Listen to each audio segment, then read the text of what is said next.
पे जान भी कुर्बान है। इय्याका नअबुदु व इय्याका नस्तईन।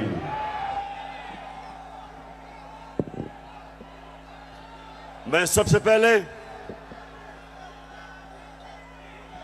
अपने पिंडी के एमएनएज, मेरे एमपीज, मैं आप सबको मुबारक देता हूं, खराज तहसीन पेश करता हूं कि आपने इतने थोड़े वक्त पे ये जलसे को ऑर्गेनाइज किया और माशाअल्लाह लियाकत बाग में इस तरह का जलसा, इस तरह की रौनक, मैं आप सबको, आपको भी, मेरी बहनों को भी, नौजवानों को भी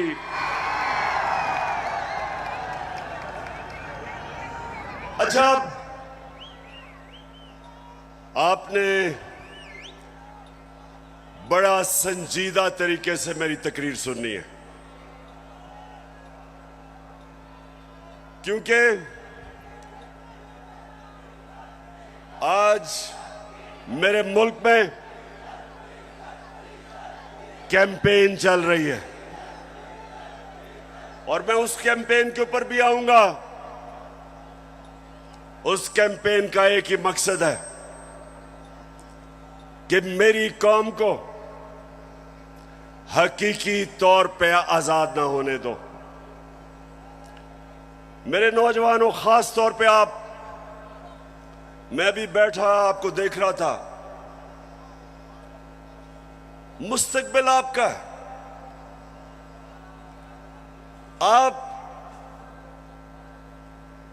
आपने ये फैसला करना है कि क्या हमने उस पाकिस्तान में बड़ा होना है जिसकी ख्वाब देखी थी इल्लामा इकबाल ने और जिसके लिए जदोजहद की थी कायदे आजम ने, या वो पाकिस्तान जिधर कमजोर के लिए एक कानून, ताकतवर कानून से ऊपर कमजोर अपने हकूक ढूंढता है और ताकतवर सारे कानून तोड़ता है। ये पाकिस्तान जिस तरफ जा रहा है, मेरे नबी सल्लल्लाहु अलैहि वसल्लम ने तकरीबन 1500 साल पहले कहा था कि तुम्हारे से पहले बड़ी कौमें तबाह हुई। जो कमजोर जब चोरी करता था तो जेल में डाल देते थे, लेकिन जब ताकतवर जुर्म करता था तो वो माशरा उनको नहीं पकड़ता था, कौम तबाह हो जाती थी। आज अगर हमारी कौम एक अजीम कौम नहीं बन सकी तो वो जो मेरे नबी सल्लल्लाहु अलैहि वसल्लम ने 1500 साल पहले कहा था, उस वजह से नहीं हो सकी। जिस मुल्क के ऊपर उसका सारा करप्ट टोला डाकू ईवानों में बैठ जाए और आम आदमी अपने बुनियादी हुकूक की तलाश में हो, जितनी मर्जी चोरी करनी है बड़ा डाकू चोरी करे, उसको पाकिस्तान का जब निजाम, इंसाफ का निजाम नहीं पकड़ता, उस मुल्क का कोई मुस्तकबिल नहीं है। इसलिए मैंने अपनी हकीकी आजादी की तहरीक का आगाज जो आज मैं शुरू कर रहा हूं, मैंने लियाकत बाग से किया, क्योंकि ये एक ऐसा तारीखी जगह है कि जो पाकिस्तान की मूवमेंट में कायदे आजम के साथ लियाकत अली खान खड़े हुए थे, उनकी शहादत यहां हुई थी। मैं ये चाहता हूं कि मेरी सारी कौम आज तैयार हो जाए। जिस जदोजहद के लिए मैं आज आपको निकालने आया हूं, क्योंकि ये आपके मुस्तकबिल का मसला है। इमरान खान का तो अल्लाह सब दे चुका है।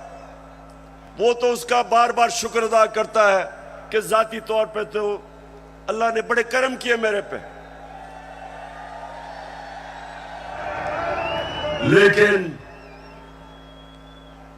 मुझे आपकी फिक्र है पाकिस्तानियों, जो आज मुल्क से हो रहा है, मुझे आपकी फिक्र है। चोर डाकू जब मुल्क की क़यादत पे बैठे हों और यहां ताकत में वो लोग हों जो जाती मफादात के लिए और अपनी अना के लिए मुल्क के मुस्तकबिल को तबाह करते हैं, इनको सिर्फ अवाम की ताकत शिकस्त दे सकती है। और मैंने अपनी आज कौम से वादा कर रहा हूं कि जब तक मैं अपनी कौम को हकीकी आजादी नहीं दिलवाऊंगा, मैं पाकिस्तान की सड़कों पे होऊंगा, मैं अपने लोगों के अंदर जाऊंगा, मैं अपनी कौम को उठाऊंगा।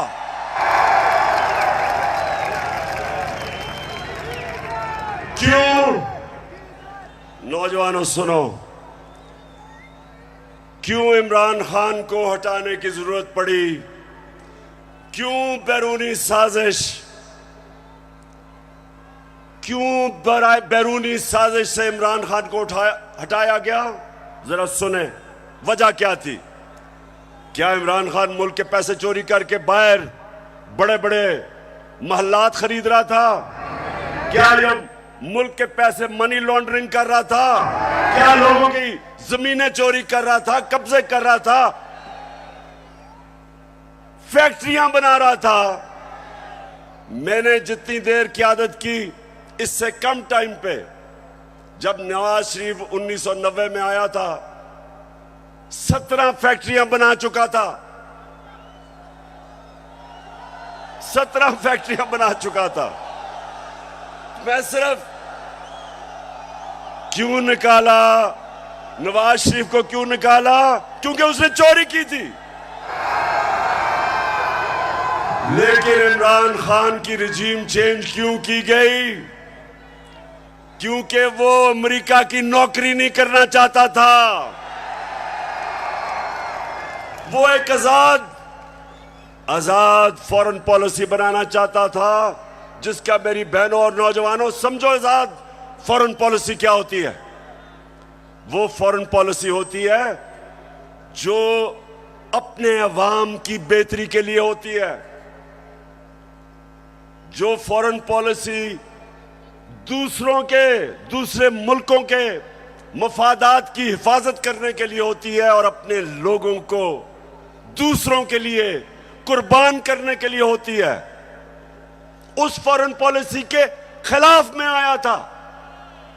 मैं ये नहीं चाहता था कि अमेरिका की जंग में मेरी कौम जाए और 80,000 मेरे लोग उस जंग के अंदर कुर्बान हो अमेरिका के लिए।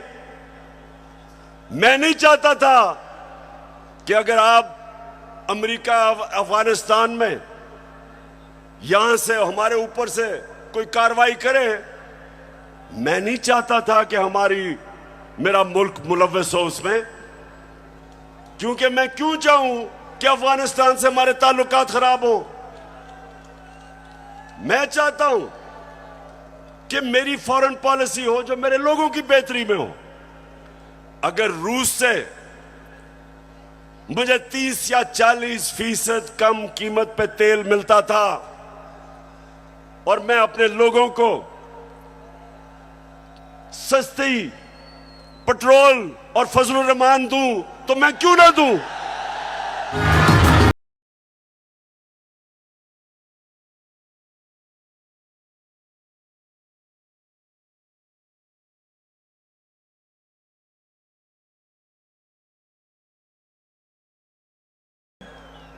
अगर हिंदुस्तान अमेरिका का स्ट्रेटेजिक एलाई, वो रूस से तेल खरीद सकता है और अपने लोगों को पेट्रोल और डीजल 25 रुपए लीटर कम दे सकता है, तो मैं क्यों ना दूं?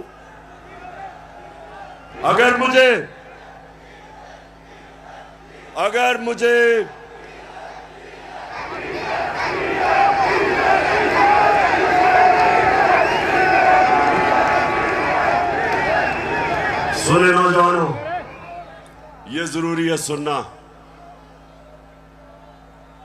देखें, अब आप समझ जाए, आजाद फॉरेन पॉलिसी है हिंदुस्तान की। उनका मुल्क सारे फैसले करता है अपने लोगों की बेहतरी के लिए। हमारे यहां जो गुलाम बैठे हुए थे, फैसले करते हैं दूसरे मुल्क के लिए, अपने लोगों को कुर्बान करते हैं। हम दूसरों की जंगों में शामिल होके अपने मुल्क की तबाही करते हैं। सबसे ज्यादा जो लोग बात नहीं करते, अमेरिका की जंग में जो कबायली इलाके के लोगों से जो जुल्म हुआ, जिस तरह सारा कबायली इलाका उजड़ा, 400 ड्रोन अटैक हुए, औरतें बच्चे मारे गए, उनकी जंग की वजह से 35 लाख कबायली इलाके के लोग नकल मकानी कर गए। कौन जिम्मेदार है? सिर्फ इसलिए कि यहां थोड़े साहिब इख्तिदार बैठे हुए थे जिनको थोड़े डॉलर मिलने थे, जिन्होंने थोड़े से डॉलरों के लिए अपने मुल्क को वो नुकसान पहुंचाया जो अभी भी कबायली इलाका नहीं उस नुकसान से बचा। दूसरी चीज, मैं हमेशा कहता था कि अफगानिस्तान में जो अमेरिका गया है, इसका कोई मिलिट्री हल नहीं है, डायलॉग से मसला हल होगा। और यह पसंद नहीं था उनको। और आखिर में मैंने, जब वो अमेरिका वहां से गया, तो उनके भी लोगों ने कहा कि जो मैं कहता था ठीक, लेकिन उनको पसंद नहीं है। उनको आदत पड़ी हुई थी शहबाज शरीफ जैसे गुलामों की, और नवाज शरीफ जो सदर ओबामा के सामने पर्ची पढ़ के थैंक यू कहता था।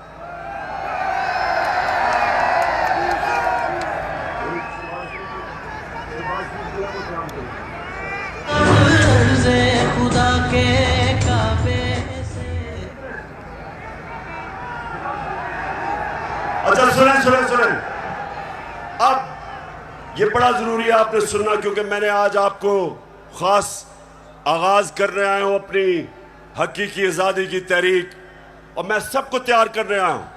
तो सुनने आपने मेरी बात कि पहले तो हटाया क्यों, फिर इनको तकलीफ क्या हुई बाहर वाले मुल्कों को। पहली दफा पाकिस्तान का प्राइम मिनिस्टर OIC की मीटिंग में जाता है, यूनाइटेड नेशंस की जनरल असेंबली में जाता है, और क्या कहता है? कहता है कि मुसलमानों को बड़ी तकलीफ होती है जब हमारे नबी सल्लल्लाहु अलैहि वसल्लम की शान में गुस्ताखी की जाती है। आजादी राय की आड़ लेके सारे फोरम के ऊपर पहली दफा, बल्कि पाकिस्तान के लीडर ही नहीं, दुनिया में भी किसी मुसलमान लीडर ने यह बात नहीं की। और उसकी वजह से मुझे सबसे बड़ा फख्र यह है कि पहली दफा 2 मगरबी लीडर्स, रूस के प्रेसिडेंट पुतिन और कनाडा का जस्टिन ट्रूडो प्राइम मिनिस्टर, दोनों ने स्टेटमेंट दी कि आप आजादी राय की आड़ लेके हमारे नबी सल्लल्लाहु अलैहि वसल्लम की शान में गुस्ताखी नहीं कर सकते। यह कभी पहले नहीं हुआ। और 15 मार्च, जो मुझे सबसे ज्यादा फख्र है, आप अगर मेरे से पूछे ना कि 3.5 साल में किस चीज में सबसे ज्यादा फख्र हुआ, 15 मार्च यूनाइटेड नेशंस ने फैसला किया कि एंटी इस्लामोफोबिक डे बनाया में।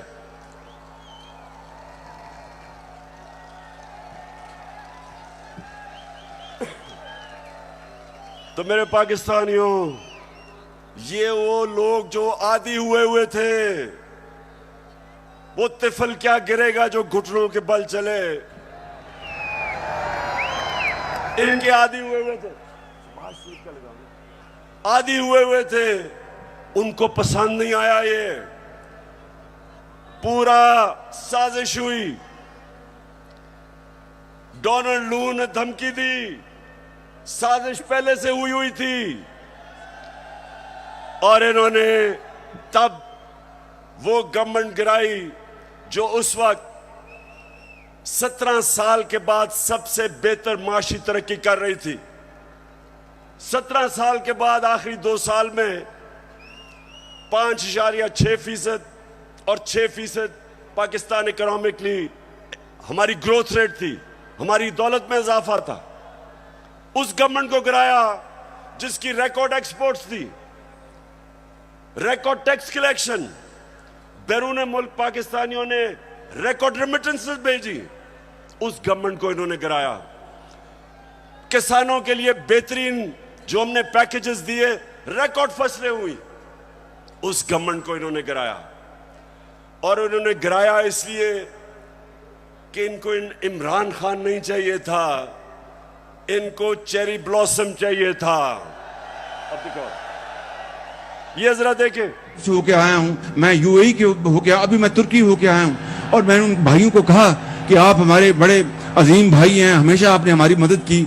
और मैंने यही कहा, जब मैं आया हूँ तो आप समझेंगे शायद ये मांगने आया है। मैं मांगने नहीं आया, लेकिन मजबूरी है। हमारा जिस तरह माजी में 75 साल में आपने हमारा हाथ बटाया है, कुछ अर्सा आप हाथ बटा। मैंने कहा मैं वादा करता हूं कि इंशाअल्लाह हम पूरी कौम, हम मिलकर दिन रात, हमेशा आपने हमारी मदद की। और मैंने यही कहा, जब मैं आया हूं तो आप समझेंगे शायद ये मांगने आया है। मैं मांगने नहीं आया, लेकिन मजबूरी है।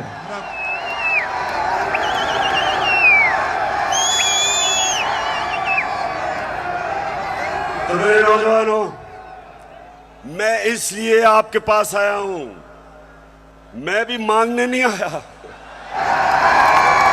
मैं आपको तैयार करवाने आया हूं कि अगर इस वक्त मेरी कौम खड़ी नहीं होगी, इस तरह के लोगों की गुलामी करेंगे जो कहता है कि जी हम तो भिखारी हैं, बेगर्स आर नॉट चूजर्स। तो मैं, अब सुने जरा मेरी बात, मैं अगली बात करना चाहता हूं। देखिए, पाकिस्तान में जब ये आए, अब मैं सिर्फ बताना चाहता हूं कि लोगों से हुआ क्या 4 महीने में। मुझे जितने लोगों ने बताया कि जब उनके पास बिजली के बिल आए, कौम के ऊपर गुजरी क्या है, कि किस तरह उनको समझ नहीं आ रही, आम सफेद पोश लोगों को, कि बिजली के बिल दें, बच्चों की फीस दें, खाना दें। बिजली जो हमारे जमाने में 18 रुपए यूनिट था, मैंने 5 रुपए यूनिट सब्सिडी दिलवाई कि कम करो, वो आज 36 रुपए यूनिट है, दुगनी हो चुकी है। आज हमारी इंडस्ट्री जो सबसे तेजी से लार्ज स्केल मैन्युफैक्चरिंग तेजी से जो बढ़ रही थी, दौलत में इजाफा हो रहा था, सारे बर्रे सगीर में सबसे ज्यादा रोजगार पाकिस्तान में था वर्ल्ड बैंक के मुताबिक। तो इन्होंने जो महंगाई की है, बिजली की कीमतें बढ़ाई हैं, पेट्रोल और फजलुर रहमान की जो कीमत बढ़ाई है, उससे आप समझते कि कितना नुकसान हुआ है इंडस्ट्री, हमारी इंडस्ट्री को नुकसान, बेरोजगारी बढ़ रही है। हमारा तो यहां नौजवान आबादी है, अगर हम रोजगार नहीं देंगे ये लोग किधर जाएंगे? कितने लोग मुल्क से बाहर जा सकते हैं? तो ये जो मैं आज आपके पास सिर्फ अब आपको बताऊं कि इन्होंने जो सारे चोरों के टोला ने मिलके कि जी बहुत महंगाई कर दी इमरान खान ने, मैं ये जरा आप सिर्फ थोड़ा आराम से सुने कि इन्होंने किया क्या है। पहले मैं आता हूं ताकि आपको पता है, हमने हमजा कुकड़ी को शिकस्त दी, और आपको पता है उसका मुर्गी का कारोबार है। तो जब हम आए थे मुर्गी का गोश्त केजी जो बिक रहा था, ये हमारे दौर में साल पहले 160 रुपए केजी, आज पहुंच गया 270 रुपए केजी। पेट्रोल एक साल पहले 120 रुपए लीटर, आज पहुंच गया 234 रुपए लीटर। प्याज मैं इसलिए कह रहा हूं क्योंकि आम आदमी प्याज खाता है। साल पहले 44 रुपए, आज 86 रुपए, 86 रुपए केजी एक साल के अंदर। अंडे दर्जन हमारे जमाने में 155 रुपए, आज 211 रुपए। चावल साल पहले 95 रुपए, आज 121 रुपए। दाल माश आम आदमी खाता है, साल पहले 240 रुपए, आज 366 रुपए। चक्की का आटा साल पहले 70 रुपए केजी, और आज 105 रुपए केजी। ये खाने पीने की आम आदमी की मैं चीजें बता रहा हूं, मैं पैसे वालों का हालात नहीं बता रहा, मैं अपने आम पाकिस्तानियों का बता रहा हूं। मसरूर की दाल साल पहले 157 रुपए केजी, और आज 330 रुपए केजी। ये सुनते रहे, ये महंगाई कम करने आए थे। घी साल पहले 850 रुपए, आज 1420 रुपए। और जरा तीन चीजें सुन लें। देखें हमारे ऊपर कर्जे चढ़े हुए हैं। अब जरा सुने, जरा मैं चाहता हूं नौजवानों आप सुने, क्योंकि आपका मुस्तकबिल है। हमारे ऊपर कर्जे चढ़े हुए थे। कर्जे कैसे उतारने हैं? दौलत में इजाफा करके कर्जे उतरते हैं। आपकी जब फैक्ट्रियां चलती हैं, बाहर से सरमायाकारी होती है, आपकी किसानों की पैदावार बढ़ती है, दौलत में इजाफा होता है, उससे आप अपने कर्जे वापस करते हैं। मसलन मैंने दुकान के लिए कर्जा लिया, मैंने दुकान बना ली, अब मैंने कर्जा ले लिया। अब जब जैसे जैसे मेरी ज्यादा सेल होगी, मेरी दौलत में इजाफा होगा, मैं कर्जे वापस करूंगा। अब जब से ये आया, क्या हो रहा है? बजाय दौलत में इजाफा होने के फैक्ट्रियां बंद हो रही हैं।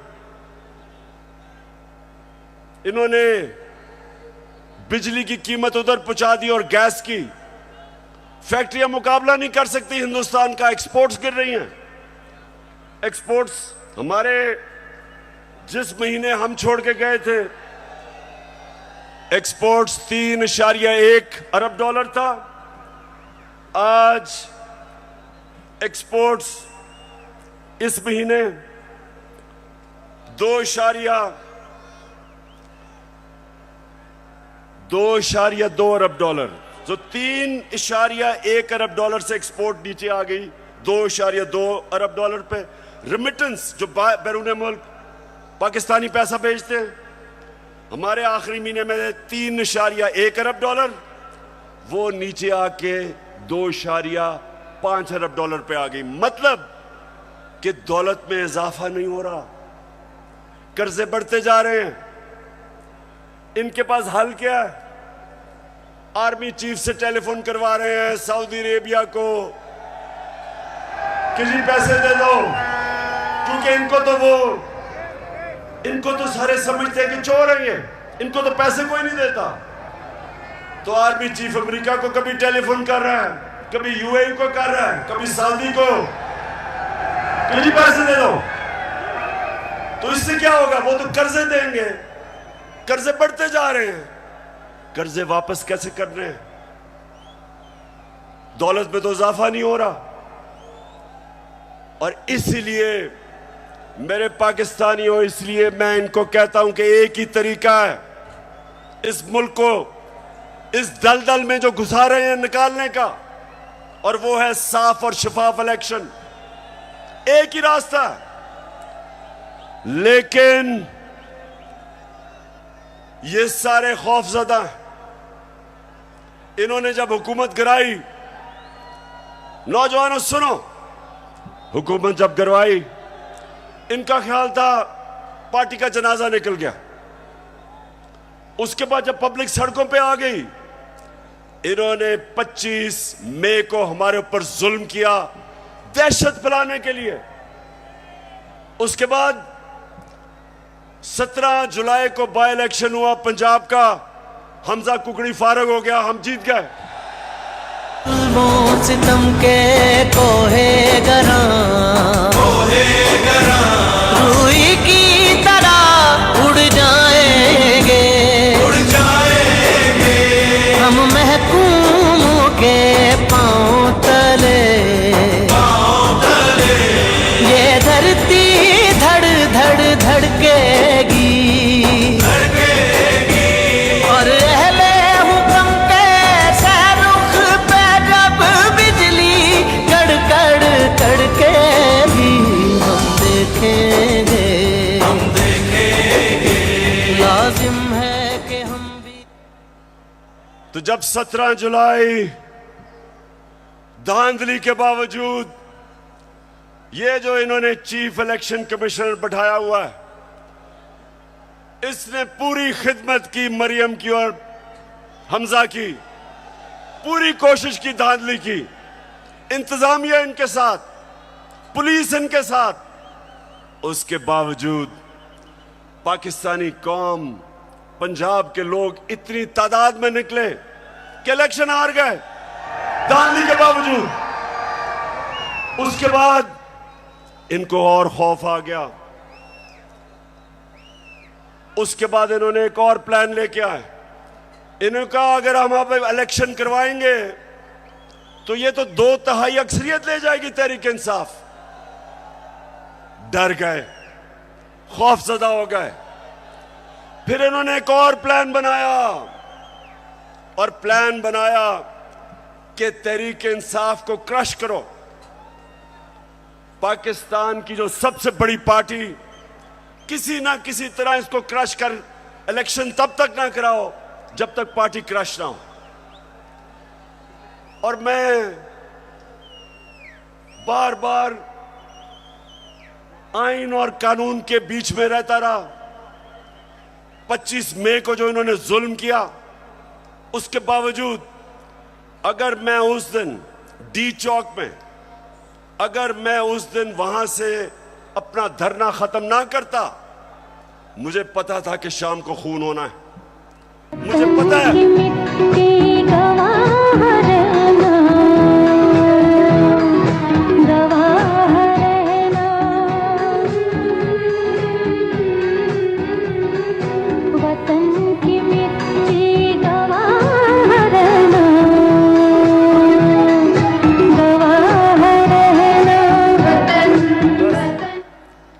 तो मैंने वापस इसलिए 25 मई को मैंने धरना इसलिए खत्म किया कि मैं नहीं चाहता था कि यहां तोड़ फोड़ हो, मैं नहीं चाहता था मुल्क में इंतशार हो, मैं नहीं चाहता था कि मेरे मुल्क को नुकसान हो।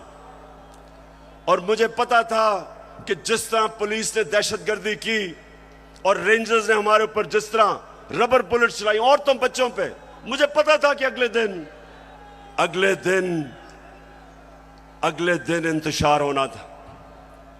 मेरे ऊपर केसेस कर दिए, 16 FIR मेरे पे काट दी।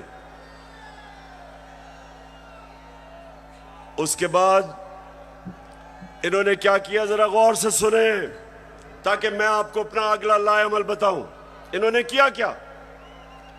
इन्होंने उसके बाद फैसला किया कि तहरीक इंसाफ को दबाया जाए। हमारे वर्कर्स के ऊपर FIRs, धमकियां,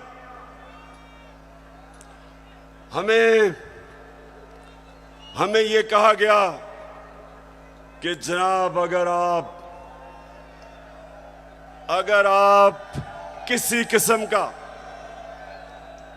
अगर आपने किसी किस्म का कानून तोड़ा तो सारा स्टेट की ताकत आपके ऊपर आ जाएगी। एक बहुत बड़ा इस्लामाबाद में तब्दीली भी हुई।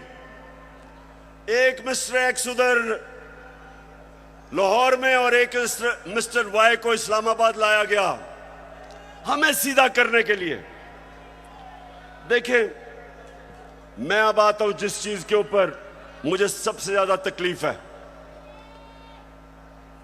इन्होंने शहबाज गिल को पकड़ा, अगवा किया, उसको पकड़ के अंदर ले गए, नंगा करके उसको मारा।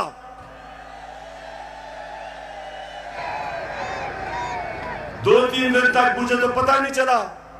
जब मेरे वकील मिलने गए, उन्होंने मुझे आके बताया कि उन्होंने उसका क्या हशर किया। अब शहबाज गिल, जरा मैं सारे पाकिस्तानियों का तो जरा गौर से मेरी बात सुने। वो एक प्रोफेसर है, वो अमेरिका में कॉलेज में पढ़ाता है। वो अपने मुल्क के लिए आया कि यहां वो भी एक नए पाकिस्तान के लिए जद्दोजहद करेगा। उसका कितना बड़ा जुर्म था, कितना बड़ा जुर्म था कि पहले उसको उठा के उसकी गाड़ी का शीशा तोड़ा, उसको उठा के ले गए। उसके ड्राइवर की बीवी को उठा लिया, 10 महीने की बेटी उसकी, उसको ले गए और उसको नंगा करके इन्होंने उसको मारा, उसकी तस्वीरें बनाई। जब वो ज़हनी तौर पे जब वो डिस्टर्ब हुआ तो उसकी तस्वीरें बनाई।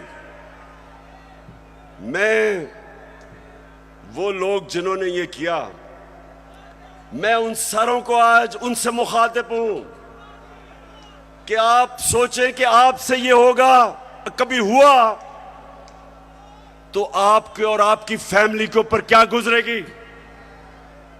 सोचें, एक इंसान की आप डिग्निटी खत्म कर रहे हैं। उसको जानवर भी इस तरह की हरकतें नहीं करते। अल्लाह कुरान में कहता है कि मैंने इंसान को वो सलाहियत दी है कि फरिश्तों से भी ऊपर बना दिया, लेकिन साथ वो ये भी कहता है कि जब इंसान गिरता है वो जानवरों से भी नीचे चला जाता है। ये जो इन्होंने किया है, ये जानवरों से भी नीचे चले गए हैं। खुदा के काबे से सब बुत उठवाए जाएंगे, हम रहले सफा। फिर झूठ बोला जाता है। सारे डरे हुए होते हैं। सुपरिटेंडेंट सच नहीं बताते कि उसके ऊपर तशद्दुद हुआ, छुपाने की कोशिश की जाती है। और मुझे जो अफसोस हुआ कि मैजिस्ट्रेट ज़ेबा, जब आपके सामने एक आदमी आया और तशद्दुद पुलिस कर चुकी थी उस पर, क्या आपको वापस पुलिस के पास उसको भेजना चाहिए था? आपको तफ्तीश नहीं करनी चाहिए थी?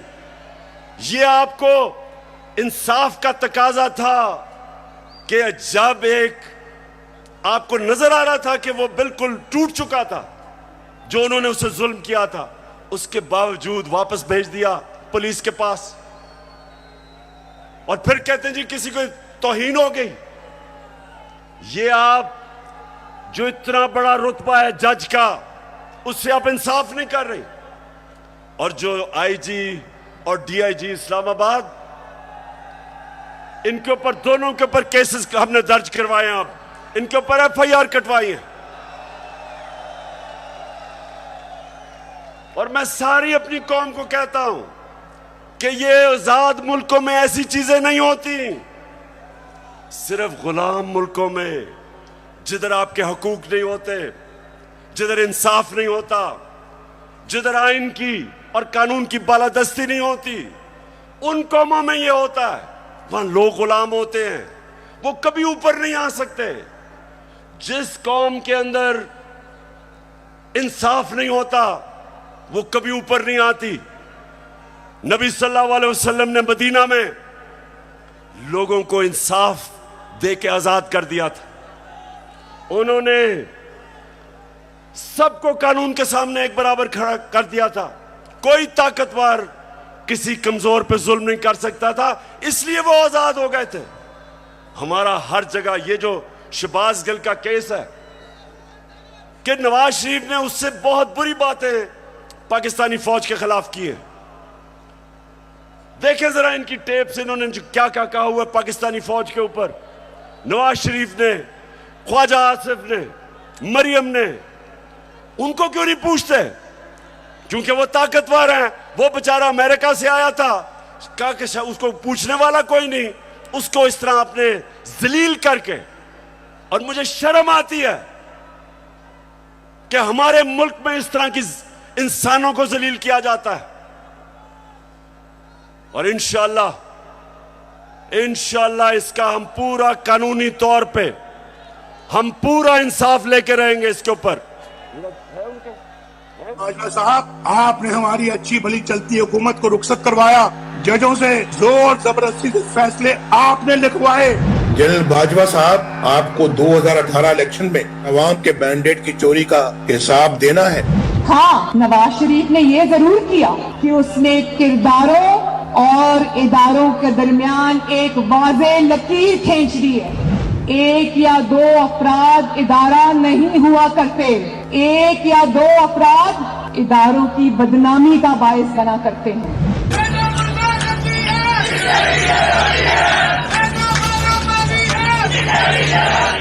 तुम हमें सियासत बतलाते हो, अपने हुदूद में रहो। इसराइल की नौकरी न किया करो। इसराइल के वजीफों पर पलने वाले जर्नलों, अपने हुदूद में रहो। बड़े बड़े रैंकों वालों से भी अपने आप को मुहतरम समझता हूँ, तो सीधे हो जाओ। और अगर बिगड़ोगे तो फिर अगर हम बिगड़ गए तो अफगानिस्तान में अमेरिका का क्या हश्र हुआ, खुदा की कसम यहाँ तुम्हारा वही हश्र होगा। और अभिनंदन की क्या बात करते हैं। मुझे याद है चीफ ऑफ आर्मी स्टाफ तशरीफ लाए, पैर कांप रहे थे, पसीने माथे पे थे। दफा के लिए ये पूरी इंप्यूनिटी के साथ अपना सीना चौड़ा करके डिफेंस बजट को क्लेम कर रहे हैं और मांग रहे हैं कौम से। कौम की हड्डियों से गोश्त तक जो है इन्होंने निचोड़ लिया है और उतार लिया। क्यों पिंडी, आप जज बने और आप फैसला करें कि ये हमारी फौज को क्या ये नुकसान पहुंचा रहे हैं या ये डैमेज करते थे, या वो जो शहबाज गिल ने का वो आपको पता भी नहीं चलेगा उसने क्या कहा इसके मुकाबले में। बहरहाल अगर उसने कुछ कहा तो उसके पास अदालत में जाए, कानून बने हुए हैं। लेकिन नंगा करके किसी के ऊपर तशद्दुद करना ये किसी भी इंसानी माशरे में नहीं होता, ये सिर्फ जानवरों के माशरे में, बल्कि वो भी मैं कहूंगा कि ऐसे नहीं होता। अच्छा, अब जो इनकी गेम है, इनकी गेम ये है कि ये शहबाज गिल को मिसाल बनाई जाए। ARY जो कि हमारा मौकफ, तहरीक इंसाफ का मौकफ पेश करता था, जो पाकिस्तान की नंबर 1 चैनल बन चुकी थी, उसको सिर्फ इसलिए बंद किया गया कि जनाब किसी तरह तहरीक इंसाफ का मौकफ ना पेश किया जाए। पैमरा को इस्तेमाल, अब पैमरा भी आ गया। पैमरा कहता है कि जनाब इमरान खान की लाइव तकरीर नहीं हो सकती। क्या जुर्म किया इमरान खान ने? जुर्म ये किया है, सिर्फ जुर्म एक है कि वो कभी इन चोरों के टोले को तस्लीम नहीं करेगा। ये जुर्म है उसका। ज़माने के अंदाज बदले गए। उसके बाद सोशल मीडिया, उनके बच्चों को पकड़ पकड़ के धमकियां दी जाती है। मीडिया की कोई बात करे उनको धमकी दी जाती है। तो मैं आखिर में अब मैं अपने न्यूट्रल से मुखातिब हूं।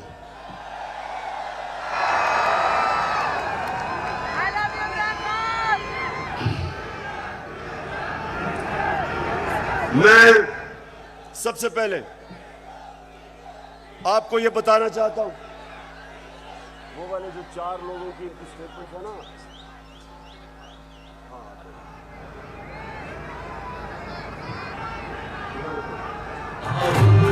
एक मिनट अभी नहीं। अब जरा सुने गौर से, क्योंकि मैं अपने न्यूट्रल से मुखातिब हूं। मैं अब जरा उनको बताना चाहता हूं हमारे से हुआ क्या। जब 25 मई को हमारे ऊपर पुलिस ने तशद्दुद किया, तो पुलिस के अंदर से मुझे बताया गया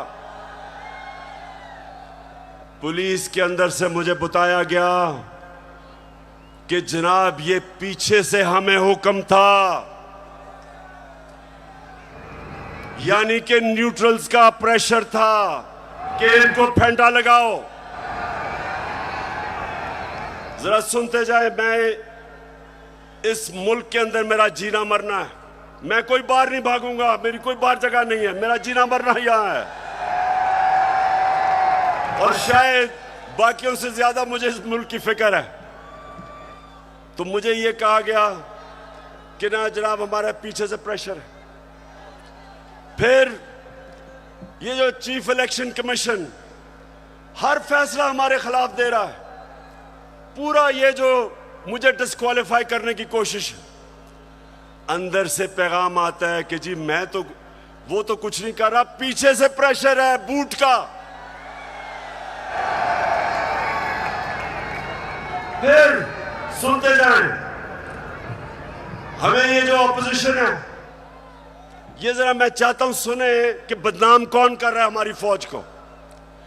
ये अभी ये जो पुलिस वाला जो हुआ शहबाज गिल से, हमने पुलिस से पूछा तुमने तशद्दुद, हमें तो पता ही नहीं जी, पीछे से हुआ है कुछ, वो भी आपकी तरफ कह रहे हैं। तो जो भी हो रहा है आज पाकिस्तान में, जो गलत काम होता है आपका नाम लग जाता है। अब जरा ये सुने कि ये जो आपके इस वक्त खैर ख्वाह बैठे हुए गवर्नमेंट में, ये क्या कहते हैं। जिनकी वजह से होता है, जिनकी मदद से होता है, हम उनकी मदद नहीं लेना चाहते और हम चाहते हैं कि अगली हुकूमत का फैसला पाकिस्तान की आवाम करे। के अदम एतमाद सौदे के बगैर मुमकिन नहीं होती। यहाँ पर अदम एतमाद का जो निज़ाम है इस्टेब्लिश के बगैर मुमकिन नहीं है। कोई डील करके इक़्तिदार नहीं चाहते। पाकिस्तान में तहरीक अदम एतमाद उस सूरत में अमूमन कामयाब होती है जी, जब इस्टेब्लिशमेंट आपकी पुष्ट पे हो। इस्टेब्लिशमेंट करती है, वो डील का नतीजा हो है। जब भी अदम एतमाद से होते हैं तो यकीनन डील करती है। इस्टेब्लिशमेंट के बगैर अदम एतमाद की तहरीक को कामयाब नहीं किया जा सकता, क्योंकि इस्टेब्लिशमेंट की एक तीसरी कुव्वत के तौर पे या चौथी कुव्वत के तौर पे पार्लियामेंट में यानी मुकल्लम खुद जो है मौजूद है।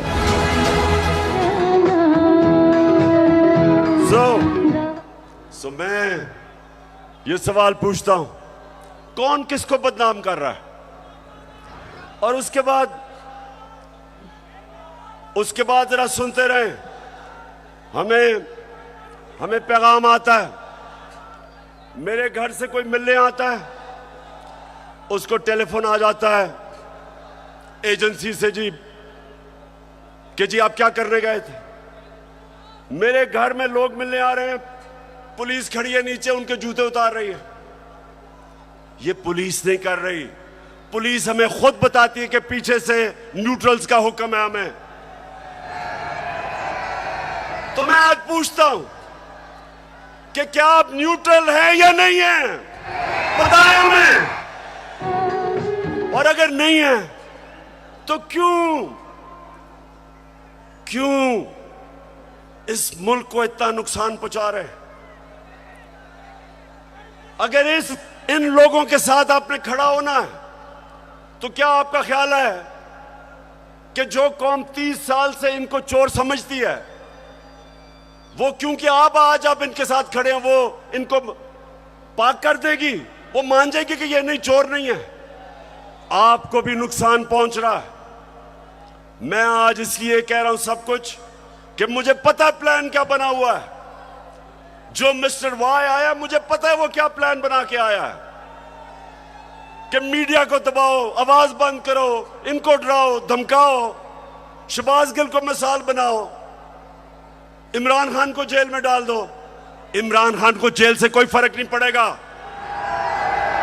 जो करना करो। मैं अपनी कौम के सामने सारी कौम को इकट्ठा करूंगा, और अगर ये जो डिस्क्वालीफाई कर रहे हैं जी, फंडिंग केस या फलाना केस, जो भी आप करेंगे आप अपनी कौम को नुकसान पहुंचाएंगे। क्यों? क्योंकि सबसे बड़ी पाकिस्तान में इस वक्त नेशनल लेवल पे फेडरल पार्टी तहरीक एक ही है, तहरीक इंसाफ। सारे पाकिस्तान में है, सारे सूबों में है। ये मुल्क को इकट्ठा रख सकती है। कभी फौज अकेला मुल्क को इकट्ठा नहीं रख सकती, नहीं तो ईस्ट पाकिस्तान को इकट्ठा रख सकते। पॉलिटिकल पार्टी जो सारे मुल्क में इंसानों को इकट्ठा करती है, वो मुल्क को मजबूत रखती है। उस पार्टी को कमजोर करने का मतलब पाकिस्तान को कमजोर करना है।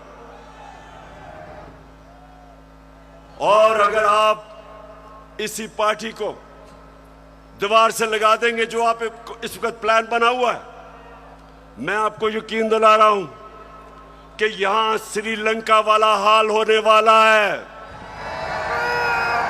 अभी तो हम आइन और कानून के बीच में चल रहे हैं, लेकिन जब एक पॉलिटिकल पार्टी हट जाएगी रास्ते से, तो जो हालात है पाकिस्तान में, कौन रोकेगा पब्लिक को? 22 करोड़ लोग हैं। श्रीलंका तो 2 करोड़ से थोड़ी सी ज्यादा उनकी पूरी आवाम है।